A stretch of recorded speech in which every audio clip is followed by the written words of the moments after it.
State of equilibrium, equilibrium की 3 state हैं, एक स्टेबल इक्विलिब्रियम, एक अनस्टेबल, तीसरा न्यूट्रल।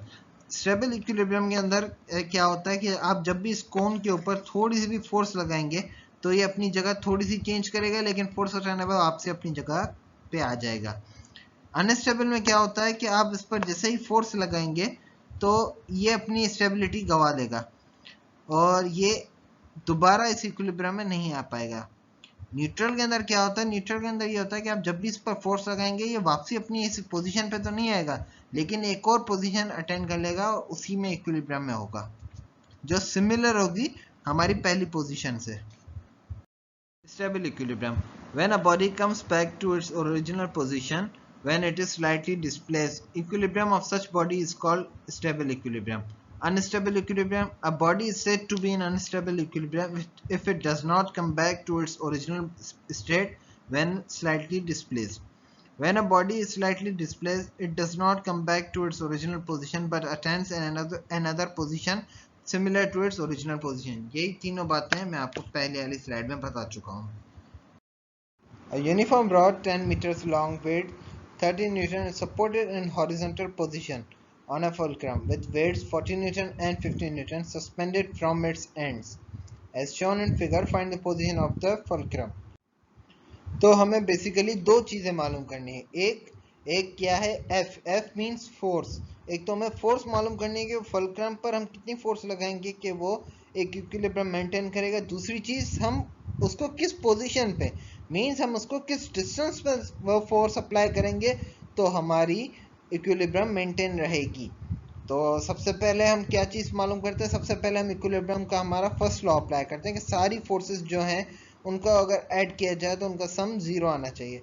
तो अगर हम इधर x पर फोर्सेस देखें तो x पर फोर्सेस ज़ीरो हैं, ठीक है, इसी वजह से इनका सम ज़ीरो है। लेकिन हमारे पास जो y पे हम फोर्सेस देखते हैं तो y पर जितनी फोर्सेस हमने सारी फोर्सेस लगाते हैं तो हमें f की फोर्स मिल जाती है। f को हमने पॉजिटिव इस वजह से लिया है क्योंकि इसकी डायरेक्शन अपवर्ड है, बाकी जितनी फोर्सेस लग रही हैं, जितने वेट्स लग रहे हैं 30 न्यूटन, 14 न्यूटन, 50 न्यूटन, उन सब की डायरेक्शन डाउनवर्ड है, इसी वजह से हमने उनको नेगेटिव लिया है। तो हमें f की वैल्यू मिल जाती है जो है 120 न्यूटन इन y डायरेक्शन।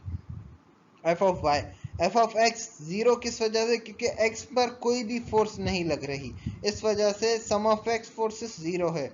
अब हमें फोर्स मिल गई, अब हम second condition of equilibrium apply करते हैं।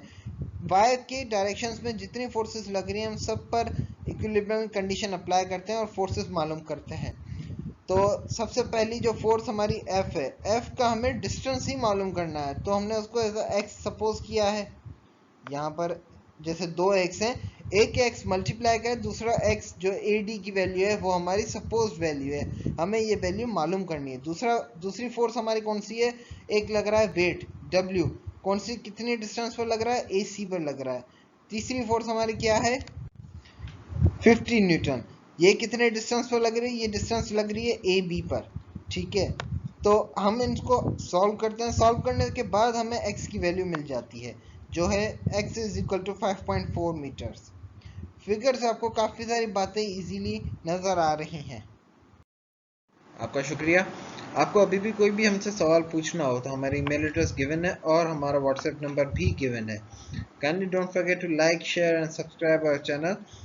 हाँ, दूसरी बात, आपको कोई भी सवाल पूछना हो तो आप नीचे कमेंट्स में भी मेंशन सवाल कर सकते हैं अपना, ठीक है। Thank you.